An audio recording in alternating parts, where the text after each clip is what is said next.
لکھا ہے کہ میری کمپنی قسطوں پر گاڑی کسی سہولت سے دیتے ہیں جس پر کمپنی کچھ اضافی رقم لیتی ہے. اضافی رقم تو لے سکتے ہیں، تو کاروبار ہے. گاڑی پر لینا جائز ہے اور قیمت پر لینا جائز نہیں. اب یہ تم فیصلہ کرو کہ یہ کیا ہے. اگر کوئی صاحب نصاب اور زکوٰۃ شخص اپنا تمام قابل زکوٰۃ مال جسے سونا چاندی جمع پونجی بیچ کر کوئی پلاٹ یا فلیٹ خالص بیچنے اور منافع کمانے کی نیت سے خریدے تو کیا اب اس شخص پر ہر شخص جو مکان خریدتا ہے یا کوئی کوٹھی اور فلیٹ خریدتا ہے اس کی یہ بھی نیت ہوتی ہے کہ اگر برے دن آ گئے اور مجھے ضرورت ہوئی تو میں اس کو بیچ کے اور اس سے اپنا کام کراؤں گا. ویسے مالک ہر جائیداد کو جب چاہے جس طرح چاہے بیچ سکتا ہے، لیکن فقہ میں یہ مسئلہ واضح ہے کہ جائیداد پہ زکوٰۃ نہیں ہے. جواب وہی ہے جو ہمیشہ دیتا ہوں.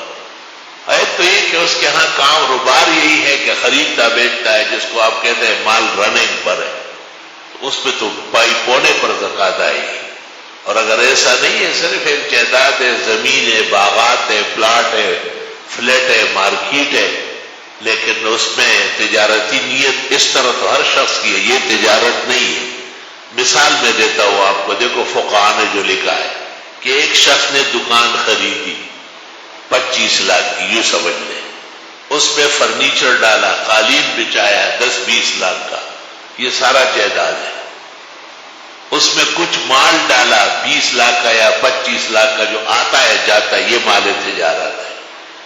اس کی آمد جمع پونجی سب پر سال گزرنے کے بعد زکوٰۃ ہو. اور وہ جو قالین ہے، فرنیچر ہے، دکان ہے، وہ سب منجمد ہو گیا.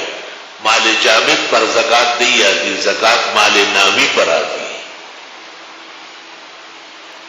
سیوطی نے بیداری کی حالت میں زیارت کیا. یہ محدثین کہتے ہیں نوافل کی جماعت ہو سکتی ہے. امام اعظم کے نزدیک 2 آدمی تو کھڑے ہو سکتے ہیں، لیکن جب 3 ہو جائے تو شریک نہ ہو، کیونکہ 3 کی جماعت منع ہے اور اس سے زیادہ حرام قطعی ہے، گناہ کبیرہ ہے. نفلوں کی جماعت جیسے شراب پینا اور زنا کرنا گناہ کبیرہ ہے، اس کو کہتے ہیں. یہ بد نصیب ہے جو صلاۃ تسبیح کی جماعتیں کراتے ہیں، نفلیں پر کراتے ہیں. ان کو کوئی سمجھانے والا نہیں ہے. نمازی پوچھا ہے کہ افطار کے دسترخوان پر بیٹھ کر دین کی باتیں دنیا کی، یہ تو کہاں سے ترمامیٹر لائے گا کہ یہ دنیا کی بات ہو رہی ہے؟ دنیا کے لوگ دنیا کی باتیں کریں گے؟ تیرا دماغ خراب ہو گیا. میری بیٹی کا نام یہ ہے اور جب سے پیدا ہوئے تب سے وہ بہت روتی ہے اور بہت ضد کرتی ہے، نام بدل لیں کیا ہے. میرے ایک کزن کسی جان لیوا بیماری ہے مبتلا ہے، اللہ تعالیٰ زندگی صحت شفا عطا فرمائے.